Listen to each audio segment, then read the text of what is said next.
The sun over the city of Alaris shone through a dusty sky. Light touched the cracked towers and glass domes that covered the streets below. Some buildings still carried black marks from the great fires of war.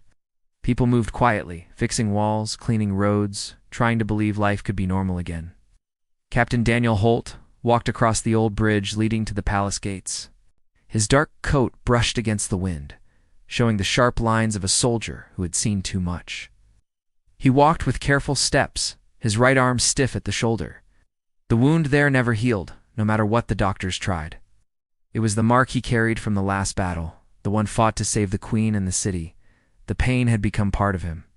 The guards at the gates saluted. They were younger than him, faces still uncertain beneath their helmets. Daniel gave a small nod as he passed. Inside the palace, quiet filled the long halls. The marble floors still held cracks. The scent of fresh paint mixed with the faint smell of smoke. Servants moved silently, their eyes lowering with respect and sorrow when they saw him. Everyone knew the stories about the captain who had stood alone when the gates fell. Queen Elise sat in the high chamber at the end of the grand hallway. The light from the dome roof fell through the blue glass, shining like water around her. She was young but carried the weight of the crown like someone who had lived many lives. Her brown hair was woven with silver threads, a symbol of the bond between her and the people of Ilaris. When Daniel entered, she looked up. For a brief moment, her face softened with relief. "Captain Holt," she said, her voice calm but tired. "It is good to see you standing." Daniel stopped a few steps from the throne. "Your Majesty," he said, bowing slightly. "I stand because you still stand." A faint smile touched her lips, though her eyes stayed serious. "You have not learned rest, I see. The doctor said you still train the new guards when you should be recovering. I have time later to rest," Daniel said. "For now, the city breathes again. I want to make sure it keeps breathing." Elise looked down at the papers scattered on the table near her. Most were about rebuilding and hunger and missing families, but one, at the top, held Daniel's name. She folded it quietly before he noticed. They stood in silence for a short time, only the soft hum of palace machines filling the air. The war had left many scars on walls, on hearts, on skin. Elise looked up again, her eyes falling to his shoulder. "Does it still hurt?" she asked. Daniel hesitated. "Sometimes," he said, "when the wind changes, or when I stand too still." She stepped down from the dais. Her shoes clicked softly against the floor as she came closer. He straightened, surprised, unsure if he should move. When she was near enough to touch his arm, she stopped. The cloth of his uniform strained against the old wound. A faint light seemed to beat beneath it, soft but steady, like the last ember of a dying fire. The Queen's breath caught in her throat. Her hand shook before she lowered it. "This can't be real," she whispered, more to herself than to him. Daniel frowned. "Your Majesty?" She took a small step back, pulling her hand to her chest. The light under his skin faded as quickly as it appeared. "Nothing," she said softly. "It's nothing. I think the reflection tricked my eyes." He nodded, though he could tell something in her voice was not right. "The city must seem strange to you now," he said. "After all you have lost." "It does," she answered. "Every time I walk through these halls, I hear the footsteps of those who are gone.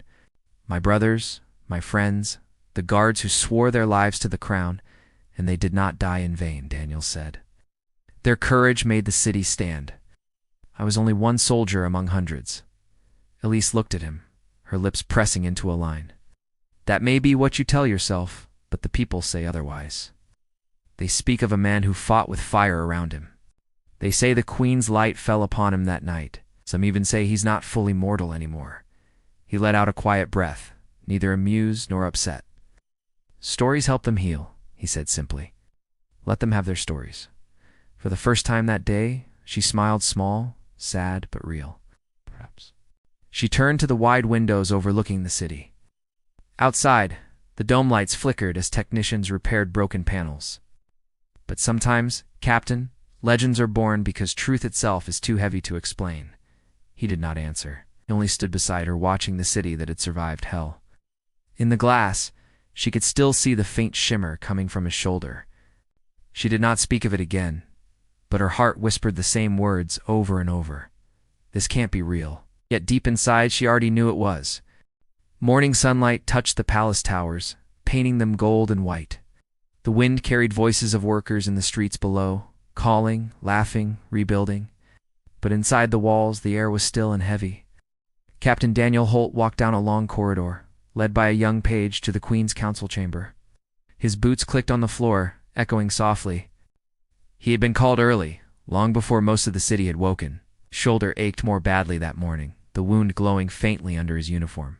He hoped no one would notice. He did not wish to speak about it, not even to himself. The doors opened, and he stepped inside. The large room smelled of paper, ink, and old stone. Queen Elise stood near a round table with 6 counselors, their faces turned toward Daniel as he approached. Some looked curious, others looked uneasy. "Captain Holt," Elise said with a firm tone. "Please come forward." He bowed his head slightly and took his place near the end of the table. The Queen's eyes studied him for a moment, calm but serious. She held herself tall, her hands resting before her. "We have received news from the Eastern District," she began. "Supplies are missing. Food shipments did not arrive last night, and the guards reported strange power surges near the river sector." One of the counselors, a thin man with gray hair, leaned forward. "It could be bandits again," he said. "The war left many hungry mouths. But there is something else, Your Majesty. Some of the people swear they saw lights in the sky." Elise turned her gaze back to Daniel. "You were at the border gates once. You know the land best? What do you think?"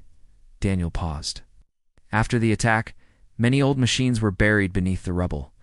Some still come alive for no clear reason. The lights might be from them. But if people are disappearing, it should be checked." Elise nodded. "I want you to lead the team that investigates. Take only those you trust." He hesitated. "I still have not recovered fully. There are others," her expression softened. "No one knows those routes better than you, Daniel. People will trust your face. They will speak to you, please." That word stopped him. She rarely used it. For a moment, the soldier inside him met the woman who had once walked among soldiers with her brother, who had fought beside him until the end. He nodded slowly. "As you command." The council began to argue about plans and supplies. Daniel's attention drifted for a second. His shoulder throbbed. The soft light under his skin flickered again. He turned slightly so the others would not see. But Queen Elise noticed. Her eyes widened for a brief moment before she looked away. When the meeting finally ended, she asked him to stay. The others bowed and left. The sound of the door closing felt loud in the empty chamber. Elise walked closer, stopping only a few steps away from him. Her voice dropped to a whisper. "It's glowing again, isn't it?" Daniel looked down at the floor. "It comes and goes. Maybe the wound heals in a strange way." "You know that isn't true," she said. "It has been 2 years. The healers tried every treatment. It does not close, and now it glows. It began the night of the final battle, didn't it?" He looked into her eyes for a moment before turning his gaze aside. "Yes. When the last defense broke and your brother fell, something hit me. I thought it was fire at first, but it didn't burn. It sank into me. After that, I just remember waking up surrounded by silence." Her hands tightened at her sides. "My brother's sword was lost that night. It had a power none understood. Some said it was bound to the heart of the royal bloodline. Could it be connected?" Daniel shook his head. "I don't know. I am just a soldier, Your Majesty." She studied him again with eyes full of memory. "You were not just a soldier that night. You carried him from the battlefield, brought his body back to the gates while the city burned. The light that fell from his sword may have chosen you for a reason." Daniel smiled faintly, but there was no humor in it. "If that is true, then it's a curse. I would give it back if I could." He turned to leave, but her voice stopped him. "Daniel," she said softly, "if something happens on this mission, if that light inside you changes again, promise me you will return first, before any report or order." He looked back, meeting her eyes. "You have my word." Outside, the sky darkened as gray clouds rolled across the domes. Rain began to fall lightly, washing the dust from the palace steps. Daniel walked down to the courtyard, pulling his coat close around him. The rain softened his pain for a moment, but underneath the surface of his skin, the glow pulsed again. In the upper tower, Queen Elise stood near the window, watching him leave. Her heart pounded faster than she wished to admit. Something about that wound, that strange light, stirred an old fear and an older hope. Down below, Daniel looked once toward the tower before walking out into the rain, unaware that the faint light from his shoulder glowed bright enough to follow him through the mist, like a small sun refusing to die. Rain kept falling through the night. It beat softly against the windows of the command outpost near the edge of the city. The roads outside were muddy and dark, and the tall machines that once carried power lines stood like thin ghosts. Captain Daniel Holt sat inside the main hall with 3 of his chosen guards. The fire in the corner burned low, giving a weak orange light. He looked over a small map, spread on the table. It showed the eastern district and the path that led to the river sector. Red marks showed where the food caravans had vanished. The guards waited for his command. They all knew he wanted no useless words during duty. "We leave at sunrise," Daniel said. "Go home for a few hours. Be ready to move when the first light comes." They nodded and left. Daniel stayed, staring at the map even after the others were gone. He rubbed his shoulder unconsciously, feeling the warmth under his skin. The glow there had not left him since the night before. Every time he closed his eyes, he remembered the last battle, the bright flash, the sound of metal breaking, and the weight of the Queen's brother in his arms. When the fire faded into ash, Daniel rose and stepped outside. The smell of wet earth filled the air. He looked up at the sky. A faint line of blue cut through the clouds, showing the coming of dawn. The ride to the river sector was long and silent. Daniel led 4 guards on horses through broken roads and quiet villages. The people they passed bowed their heads when they saw him. His story had grown larger than life, but he still felt like the same man who once bled on those streets. At mid-morning, they reached the edge of the ruins near the river. The place was once an energy plant before the war destroyed it. Now it stood like a skeleton of iron and stone. The air there hummed faintly, as if the ground still remembered the machines that had lived there. "Spread out," Daniel said. "Look for signs of struggle." The guards followed orders. Daniel walked alone toward the main tower, where broken glass and twisted beams covered the ground. He found scattered crates marked with the seal of the palace. They were empty, their content taken. A sound came from behind him, footsteps. He turned sharply, but it was only one of his guards. A young woman named Leela. Her face looked pale. "Captain, you should see this," she said quietly. She led him toward a half-buried tunnel in the ground. The entrance was dark and cold. Something faintly glowed deep inside, a pale spark of light, like the one under his skin. Daniel moved closer. The light seemed to react, pulsing once as if it could feel him near. Lila took a step back in fear. "What is it?" she whispered. He did not answer. He stepped into the tunnel, the sound of his boots echoing off the walls. The light grew stronger with every step. At the end of the tunnel, he found a broken machine still humming faintly. It gave off a rhythm he knew too well. It beat like a heart. Daniel reached out his hand, and when his fingers touched the cold surface, his shoulder burned. The glow under his skin flared bright, and for a moment he could see flashes' faces, fire, falling stone. The Queen's brother striking down an enemy, and then a blinding white tide. He pulled back, breathing fast. The light on both the machine and his body faded at the same time. The tunnel fell silent again, Captain. Leela called from behind him. "Are you all right?" He turned toward her. "Yes," he said slowly, "but this place isn't safe. There's more here than we thought." They began to leave, but Daniel stopped once more and looked back. The machine's light flickered faintly again, like a tiny star refusing to die. He could feel it pulling at something deep inside him, like 2 pieces of the same heart, calling out to one another. When they returned to the city that evening, the Queen waited in her private hall. She had sent her council away and stood alone by the window when Daniel entered. "You found something, didn't you?" she asked quietly. "The caravans were robbed," Daniel answered. "But that's not the real problem." He told her about the broken machine, about the glow that awakened when he touched it. Elise did not speak for a long time after he finished.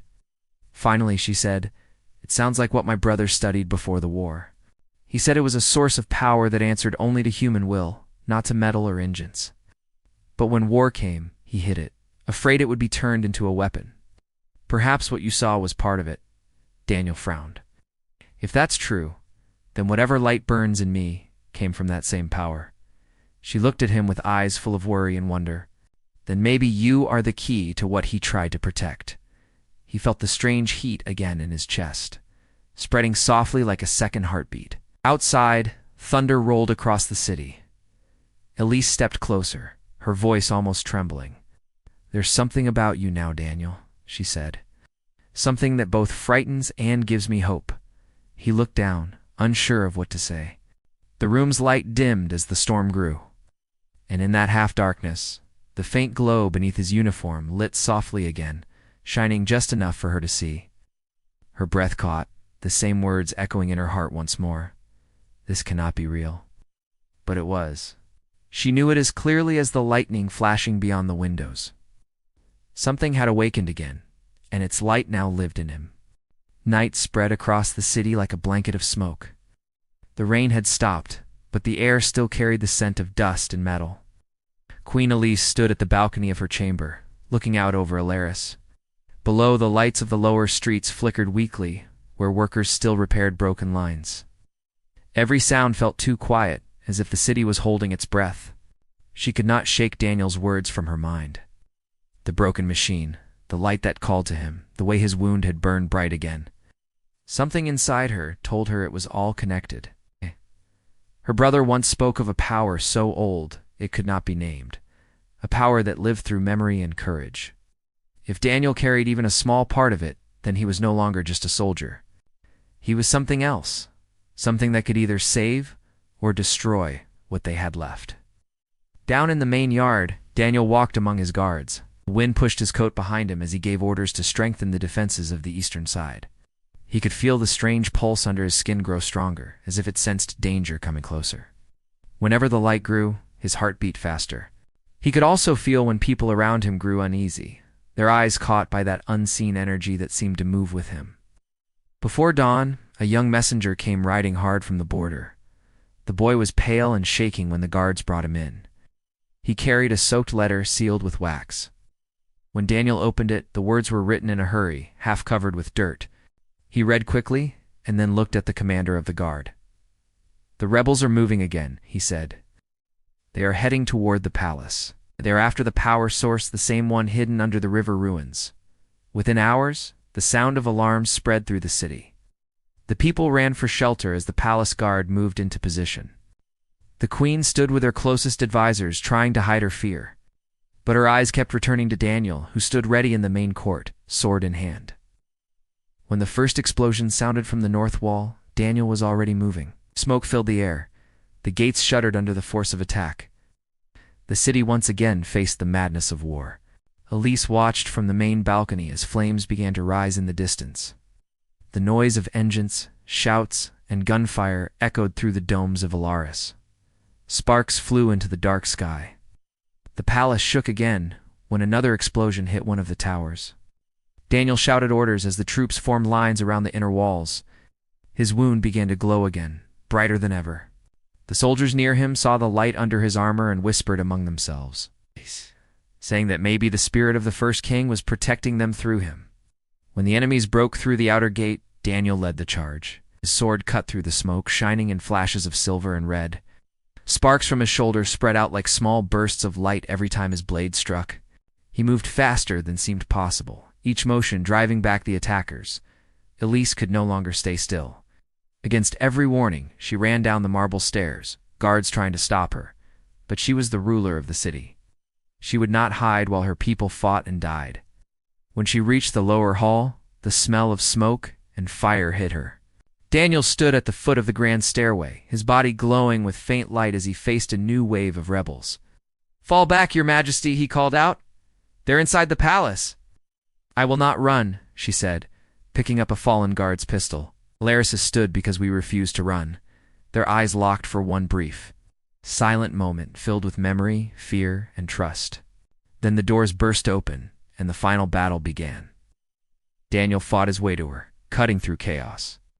The rebels fired wildly, shouting as smoke filled the room. His shoulder burned like a torch, and with every flash, the rebels faltered. One of them aimed a cannon shell toward the queen. Without thinking, Daniel threw himself in front of her. The blast struck him full force and threw them both across the floor. When Elise opened her eyes, everything was silent except for the crackle of fire. She crawled to where Daniel lay. His uniform was torn, blood dark against the stone. She pressed her shaking hands against his shoulder, where the wound glowed so bright it hurt to look at it. "Stay with me," she whispered, tears slipping down her cheeks. "Please, Daniel, stay with me."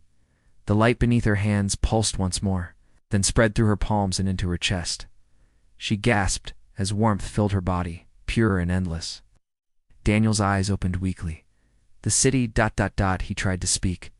"The city is safe," she said. "Rest now." But the energy around them was not done. It burst out in a circle of white light that filled the entire hall. The walls shook but did not fall. The flames went out as if the light had swallowed them. When it faded, Daniel's wound no longer glowed. Elise laid him gently on the floor, her heart still racing from the strange warmth flowing inside her.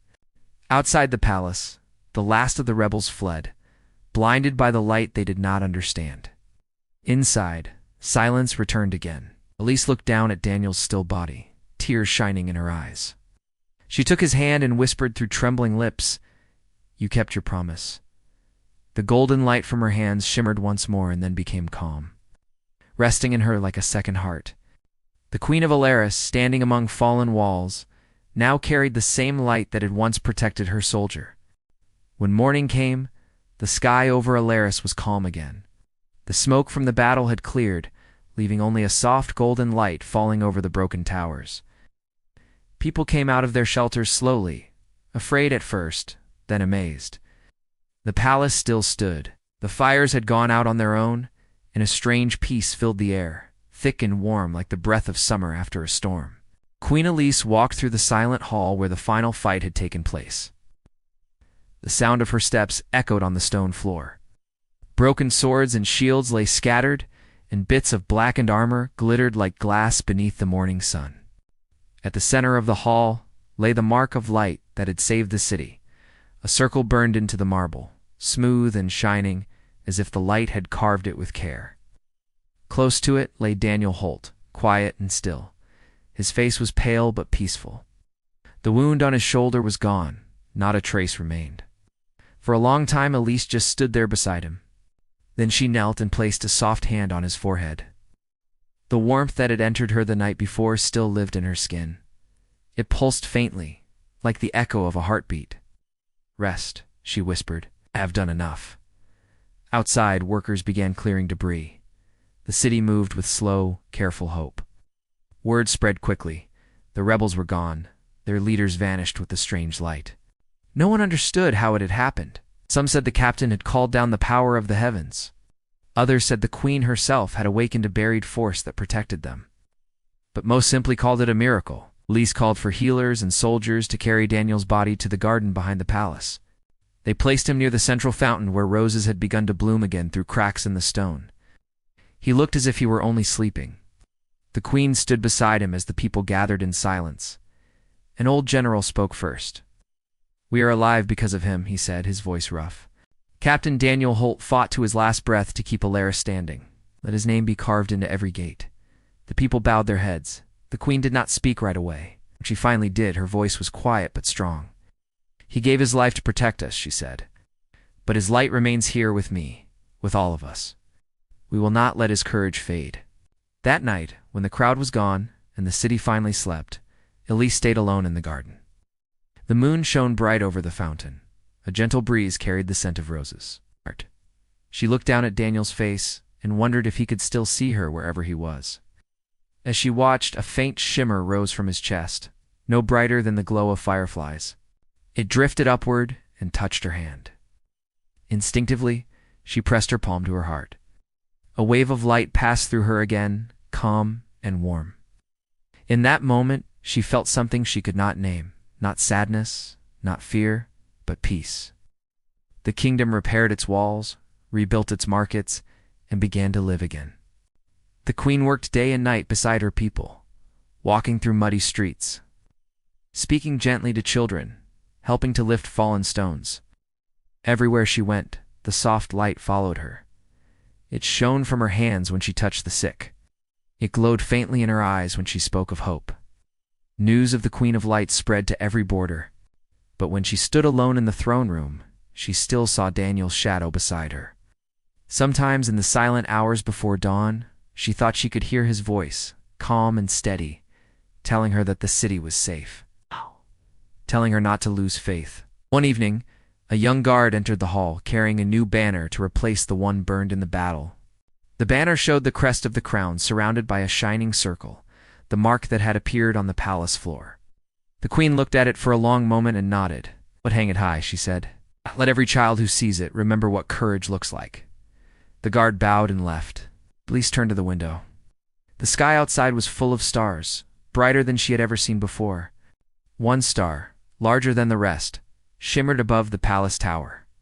Watching it, she felt her heart steady. In that quiet, a whisper seemed to move through the air. It sounded like Daniel's voice. "Your Majesty, the promise is kept."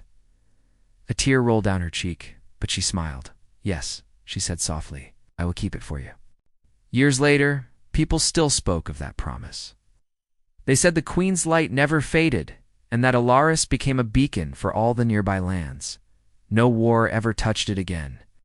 Pilgrims came from far away to stand by the rose fountain where the brave captain rested. At night they swore they could see a faint shimmer in the air and hear the gentle whisper of a soldier's laugh. Though time moved on, every heart in Alaris carried a small piece of that light. It reminded them that bravery is not the absence of fear, but the choice to face it. And somewhere beyond the stars, Daniel Holt's spirit watched over the city he had saved. Proud and at peace, knowing his queen still carried the light they had shared on that long, endless night.